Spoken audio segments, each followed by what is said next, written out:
Bonsoir à tous. C'est un duel longue durée que nous allons vous proposer ce soir. On a décidé de consacrer une vingtaine de minutes au décryptage des élections législatives françaises. C'était le premier tour hier dans l'Hexagone. On va en parler avec deux candidats qui sont en lice pour la place de député représentant les Français habitant dans le Benelux.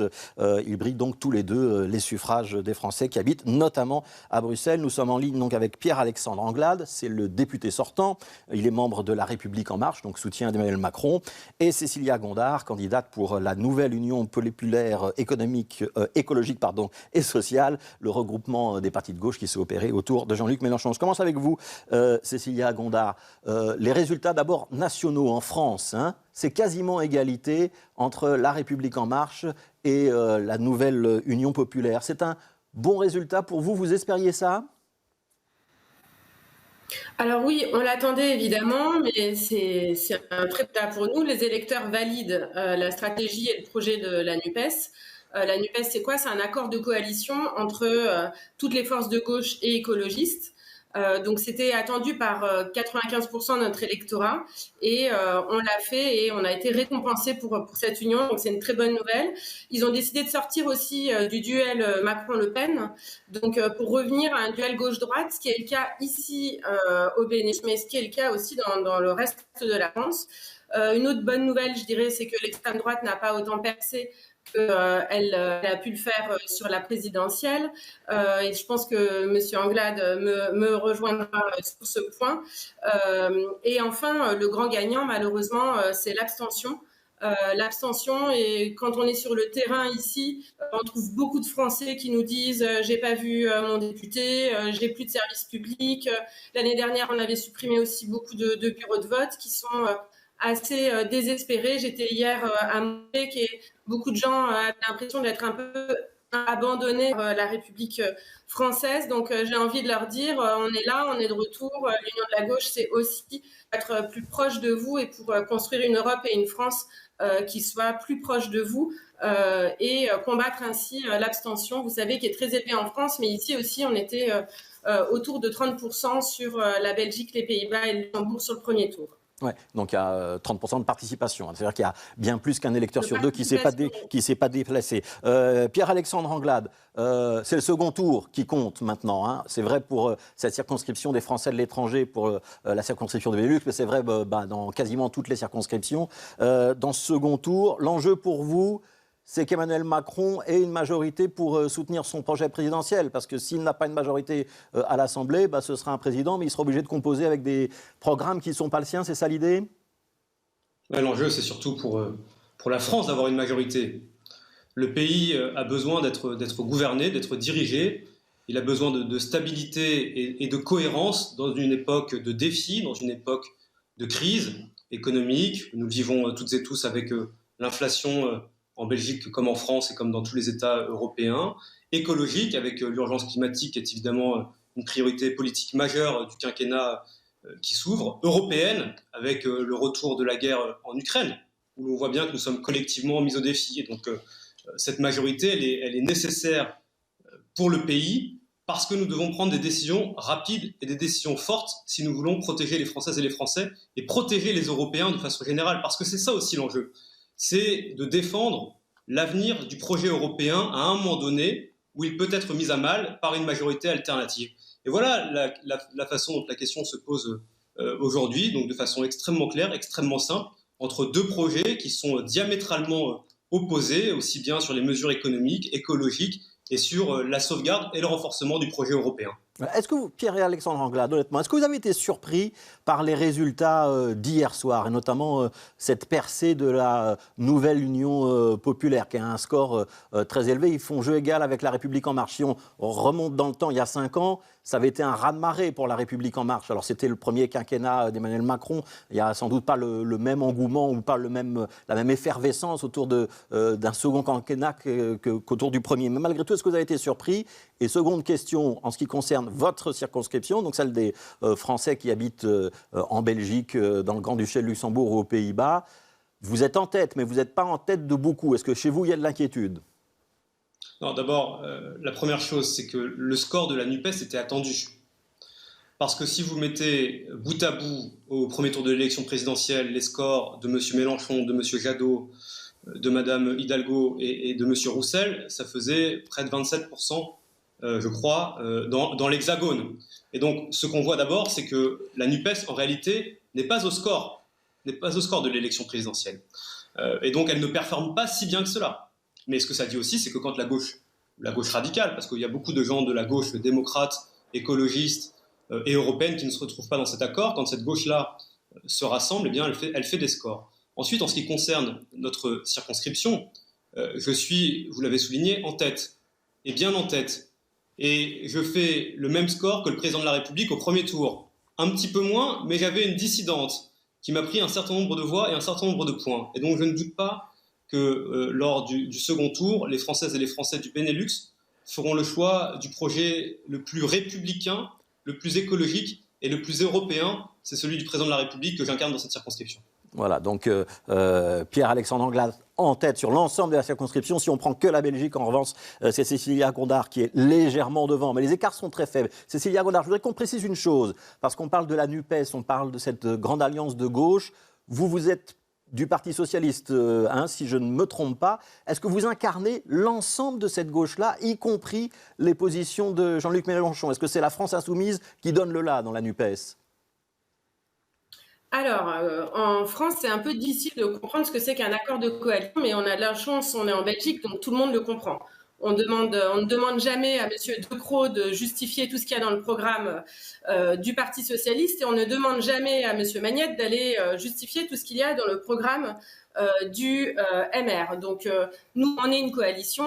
C'est en effet une culture de compromis qu'on met en place et qui n'est pas habituelle en France. On sait qu'on a une majorité écrasante qui a fait passer beaucoup de mesures, en particulier qui ont affecté les Français de notre circonscription. Donc, là, on se retrouve avec une véritable coalition. On a un accord très clair sur cette coalition. Donc, on a un programme commun qui a évolué par rapport au programme individuel. On va beaucoup plus loin sur l'écologie. On va aussi réaffirmer notre attachement à l'Europe et la volonté d'avoir une Europe sociale et écologique. Vous savez qu'en Europe, on a une vague rouge actuellement. Dans tout le nord de l'Europe, on a des démocraties, des sociodémocrates qui sont arrivés au pouvoir. Au sud de l'Europe, vous avez aussi des socialistes au pouvoir dans toute la péninsule ibérique et à Malte. On a aussi le SPD qui a gagné les élections en Allemagne. Donc, il ne reste plus que la France. Cette majorité est possible. Elle va pouvoir faire avancer l'Europe avec tous ses partenaires. Moi, je suis socialiste, en effet, attachée à mes valeurs socialistes. Je suis venue à Bruxelles pour travailler dans la politique européenne, même si je n'y travaille plus. Je suis en ONG actuellement. On a cet attachement et cette ambition commune pour une Europe qui ne soit pas que libérale, mais qui soit surtout une Europe sociale, écologique, qui permette de faire face à l'urgence climatique. Et on l'a bien vu, ce quinquennat n'a pas du tout fait face à l'urgence climatique. On a eu une loi climat qui a réduit comme peau de chagrin 149 propositions de la Convention citoyenne, alors que le président s'était engagé à les respecter. Et puis, elle ne permet pas d'atteindre des engagements pour 2030. Donc, l'État déjà a été condamné, comme vous le savez, sûrement 2 fois pour inaction climatique. Je pense qu'il faut... Je vais vous arrêter là, parce que... Pas uniquement sur des projets, mais aussi sur un bilan. Et donc, si on a fait cette union de la gauche, et moi, elle se fait ici autour d'une socialiste européenne convaincue, c'est justement pour pouvoir changer la donne, non seulement en France, mais aussi en Europe. Alors, je vous arrête là. Juste pour redonner les chiffres, pour que tout le monde soit un petit peu conscient des enjeux. C'est 13 656 voix pour Pierre-Alexandre Anglade au premier tour, et 13 840 pour M. Anglade, et 13 656, si je ne me suis pas trompé, pour Mme Gondard. Donc, on voit quand même que l'écart est relativement faible, mais c'est un avantage pour l'instant à Pierre-Alexandre Anglade. Je voudrais qu'on parle des enjeux. Le grand enjeu du quinquennat, pour vous, ça va être quoi? On a beaucoup parlé de la réforme des retraites. Pension, on dit en Belgique. Pierre-Alexandre Anglade, ça a été un moment compliqué dans la campagne électorale. C'est aussi là-dessus que se joue en partie l'élection législative? D'abord, je vais répondre à votre question extrêmement clairement, mais je voudrais quand même redire sur ce que dit Mme Gondard, parce qu'il ne faut pas laisser raconter n'importe quoi. On n'est pas à l'Assemblée nationale et dans le système institutionnel français dans une culture de coalition. Et donc demain, celles et ceux qui seront assis sur les bancs de l'Assemblée nationale, ils devront prendre des décisions. Et quand vous appartenez à une majorité, vous devez avoir une ligne claire si vous voulez décider pour le pays. Et vous ne pouvez pas dire, en fonction de ma sensibilité, eh bien, je dévierai sur telle ou telle question. Demain, la France va devoir choisir si oui ou non elle relance un programme nucléaire à un moment donné où on doit repenser notre indépendance énergétique. Demain, la France va devoir savoir si oui ou non elle poursuit son intégration au sein de l'espace européen à un moment donné où M. Mélenchon prône la désobéissance européenne. Et donc, la coalition telle qu'elle est présentée à l'instant n'existe pas dans le pays. Ça ne fonctionne pas comme ça, institutionnellement et politiquement. Et ensuite, sur l'Europe, moi, je veux bien que Mme Gondard cherche à se repeindre en rose pâle ou en vert pour faire oublier le programme rouge vif de M. Mélenchon. Mais la vérité, c'est que quand vous êtes le candidat d'une étiquette politique, vous en endossez l'entièreté du programme. Et donc, le pilier du projet européen de M. Mélenchon, c'est la désobéissance européenne.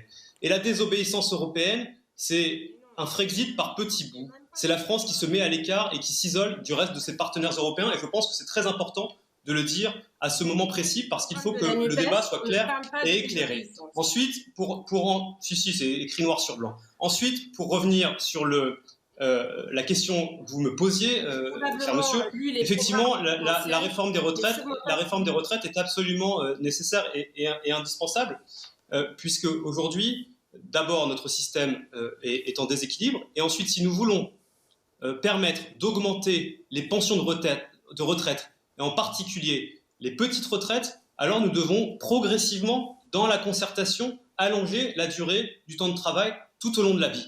Voilà l'objectif qui est le nôtre. Augmenter les petites retraites à 1 100 €, et pour cela, on augmentera petit à petit le temps de travail. Mais quand la NUPES vous dit on va faire la retraite à 60 ans, mais elle ne dit pas la vérité, parce que la retraite à 60 ans, comment est-ce qu'on la finance? Soit en baissant les cotisations, soit en augmentant les cotisations, donc les impôts, soit en baissant les pensions. Et donc, en réalité, c'est un affaiblissement du pouvoir d'achat des Françaises et des Français et la baisse des retraites, et ce n'est pas soutenable sur le long terme. Alors, je donne la parole à Cécilia Gondard. Juste petite précision, c'est un débat à distance. Les deux communications ne sont pas extraordinaires. Si vous essayez de vous couper l'un l'autre, ça va faire un brouhaha qui sera incompréhensible. Mais je vais veiller à ce que tout le monde ait la parole sur tous les thèmes pour que vous puissiez vous répondre et effectivement croiser des vrais arguments. Cécilia Gondard, j'aimerais d'abord les retraites, si vous voulez bien. En quoi votre proposition est très différente de celle défendue par La République En Marche ? Très bien. Je crois que loin de la diabolisation des uns et des autres, et je rappellerai aussi quand même sur la question européenne qu'il y a 102 procédures d'infraction actuellement contre la France de la part de la Commission européenne. Donc personne n'obéit à tous les textes européens. Pour ma part, je ne parle pas de désobéissance, mais bien de dérogation. Et c'est le terme qui est utilisé dans le programme que M. Anglade n'a pas pris le temps de lire. En fait, on n'est plus dans le temps de la présidentielle. On est dans le temps de la législative. On a déjà eu des coalitions de gauche en fait au pouvoir dans des gouvernements par le passé, mais il semble que c'est été oublié par certains. Donc là, sur les retraites comme sur l'écologie, on est dans un débat typiquement droite-gauche. On a maintenant avec ici un député de droite et moi une candidate de gauche. Typiquement, moi de gauche, je vais vous dire, il y a des choses que je ne peux pas accepter. Je travaille derrière un ordinateur, donc pour moi c'est pas un problème de travailler un petit peu plus et de continuer à télétravailler pendant le Covid. Je n'ai pas perdu mon emploi pendant la Covid. Qu'est-ce qui se passe du côté de ceux qui travaillent à l'usine tous les jours? Eh bien, ils ont perdu leur emploi, ils ont été en chômage partiel ou total pendant la Covid et ils ont un travail pénible et c'est normal qu'ils aillent à la retraite à 60 ans. Il faut savoir que en 2017, le régime des retraites était complètement à l'équilibre. Il était même plus que ça, il était excédentaire. Donc, on voyait bien à ce moment-là, alors qu'on avait 60 ans pour la pénibilité, n'oublions pas que M. Macron a voulu supprimer plusieurs formes de pénibilité. On avait déjà la retraite à 60 ans pour les métiers les plus pénibles et on arrivait à surfinancer celle à 62 ans. Il y avait eu une répartition équilibré entre l'État, les cotisations des employés et des employeurs pour pouvoir remettre à l'équilibre. De nouveau, on n'est plus à l'équilibre. Pourquoi on n'est plus à l'équilibre? Parce qu'on a baissé des cotisations employeurs sur les heures supplémentaires et que du coup, en plus de créer du burn-out et du surtravail, on a perdu cet équilibre sur les retraites. Alors, je vais vous le dire, je trouve ça normal que quelqu'un qui a un travail plus pénible travaille moins longtemps que ceux qui ont un travail moins pénible. Il faut savoir qu'il y a 13 ans d'écart d'espérance de vie entre les 5 plus riches et les 5 plus pauvres, 5%. Ouais. Et que ces inégalités, eh ben, on les retrouve dans la retraite. Quelqu'un qui a eu un travail très pénible et qui part à 65 ans, il n'aura pas de... Ouais. L'enjeu qu'il y a là... On va s'arrêter là, Cécilia Gondard, si vous voulez bien. Ouais. On va s'arrêter là sur les retraites. Je pense qu'on a compris votre point. J'aimerais que vous répondiez sur la fidélité aux engagements européens et précisément ce qui est écrit dans le programme de la nouvelle Union populaire. Je l'ai sous les yeux. Hein. Il s'agit de faire bifurquer les politiques européennes vers la justice sociale, l'écologie, le progrès humain et le développement des services publics. Et un petit peu plus loin, il est écrit qu'il faut se montrer prêt à ne pas respecter certaines règles. Et on précise que ça peut être interprété comme désobéir ou déroger. Est-ce que ce n'est pas un petit peu embêtant quand même, cette position de la coalition que vous représentez, alors que la France est un des pays fondateurs de l'Union européenne ? Alors, la France est un des pays fondateurs de l'Union européenne et elle ne respecte pas le pacte de stabilité. C'est un fait. En fait, là, les macronistes essayent de nous faire croire que l'Europe, c'est eux, que la construction européenne, c'est eux et qu'ils respectent les traités. En fait, ce n'est pas le cas. Tout le monde est d'accord au niveau européen sur le fait qu'il faut modifier les traités européens, il faut changer le pacte de stabilité et de croissance qui n'apporte ni stabilité ni croissance. Et je pense que c'est justement en allant travailler avec les sociaux-démocrates, les socialistes européens qu'on va réussir à faire émerger une nouvelle Europe plus sociale et plus écologique. Je vais vous donner un exemple très simple. Oui, très rapidement. En Belgique, il y a plein de personnes qui se font expulser chaque année. Et l'Europe ne les protège pas. Moi, je voudrais d'une Europe qui protège tous les étudiants qui n'ont pas accès aux bourses d'un côté ou de l'autre, qui passent entre les mailles du filet, qui protège aussi tous ceux qui se font expulser, qui s'assure qu'il n'y a pas de double imposition pour toutes les personnes qui travaillent à la frontière. Voilà l'Europe dont j'ai envie. C'est pas moins d'Europe, c'est plus d'Europe, mais c'est aussi une Europe différentes. Et vous savez, depuis longtemps, tout le monde déroge un peu de règles. Il faut juste que ces dérogations se fassent vraiment avec un objectif clair, qui est la construction européenne autour de l'écologie et du social. Alors, je vous arrête là. Je redonne la parole à Pierre-Alexandre Anglade. Je vous demande d'accélérer un petit peu dans les échanges, parce qu'il nous reste moins de 4 minutes maintenant. D'abord, sur le thème de Jean-Luc Mélenchon, Premier ministre. Alors, on peut discuter sur, évidemment, la nomination d'un Premier ministre. C'est une prérogative du Président de la République. Question pour Pierre-Alexandre Anglade. Est-ce que la stratégie, ça va être tout sauf Mélenchon ? Imaginons que la NUPES fasse un très gros score. Est-ce qu'à la République En Marche, on préférera aller chercher une alliance, par exemple, avec les Républicains, plutôt que de nommer Jean-Luc Mélenchon Premier ministre? Votre réponse, rapidement. Non, mais c'est pas ça l'enjeu. D'ailleurs, je pense que hier soir, tout le monde a compris que Jean-Luc Mélenchon ne serait pas Premier ministre. Il suffit de regarder les projections, le nombre de circonscriptions dans lesquelles les candidats de la NUPES sont qualifiés au second tour. Il suffisait de voir le ton et l'ambiance autour de Jean-Luc Mélenchon hier soir pour comprendre qu'il ne serait pas Premier ministre. Et donc, l'enjeu, il est très clair, c'est de donner une majorité qui soit forte, solide, robuste au président de la République. Et moi, je suis convaincu que les Françaises et les Français le feront parce qu'ils ne veulent pas ajouter de la crise à la crise que nous sommes déjà en train de vivre. Et donc, pas de crise politique, pas de crise institutionnelle et un pays qui est en ordre de marche et qui avance comme ces 5 dernières années. Ouais. Cécilia Gondard, aussi court, s'il vous plaît. Est-ce que ce n'est pas une tentative de hold-up institutionnel, de se dire « je suis le candidat Premier ministre et c'est moi que vous devez élire » ? Écoutez, de toute façon, c'est le président qui propose le Premier ministre, comme vous l'avez dit précédemment, donc ce sera la question. La question, c'est que ça fait 5 ans qu'on n'a plus de députés d'opposition français à l'étranger de gauche dans l'hémicycle, et en fait c'est un problème parce qu'il a passé beaucoup de lois qui allaient à l'encontre des intérêts des Français de l'étranger, en particulier du Benelux, et il n'y a eu personne pour contrer cela. Donc je pense que déjà il faut une opposition bien solide. Alors, ensuite, je vous arrête là, Cécilia Gondard, et j'enchaîne sur ma dernière question, et je vous demande à tous les deux d'être très courts également. Je voudrais que vous me donniez une mesure que vous allez défendre à l'Assemblée nationale si vous êtes élu l'un ou l'autre et qui concernerait justement les Français de l'étranger, les Français du Benelux. Cécilia Gondard, 30 secondes s'il vous plaît. Une mesure. Alors, pour ma part, ce sera le renforcement des services publics. Comme vous le savez, c'est une priorité pour la NUPES en France. C'est aussi une priorité à l'étranger. Actuellement, les Français de l'étranger n'arrivent plus à joindre leur consulat, ne peuvent plus refaire faire leur passeport, non plus aucun accès. On leur supprime même des bureaux de vote régulièrement. Donc ils se sentent complètement délaissés. C'est parce qu'on a supprimé 10% de la masse salariale sur les Français de l'étranger. On a supprimé énormément d'emplois. Donc tout ça ne fonctionne plus, aussi bien dans l'enseignement français à l'étranger que dans les services consulaires. Oui. On a un rapport du Sénat qui épingle le budget de l'État français en la matière et qui date d'il y a quelques mois. Et je pense qu'il faut maintenant s'attaquer vraiment à tout le quotidien des Français de l'étranger. Donc renforcement des services publics. Je vous coupe. Renforcement des services publics. 30 secondes. Pierre-Alexandre Anglade. Bien, une volonté très claire de notre part de continuer à avancer sur le renforcement des services publics pour les Françaises et les Français de l'étranger, avec en particulier la dématérialisation pour l'obtention de tout ce qui est titre d'identité, procuration, certificat de vie, tout ce qui va faciliter la vie des Françaises et des Français de l'étranger. Puis le deuxième point, c'est pour notre jeunesse.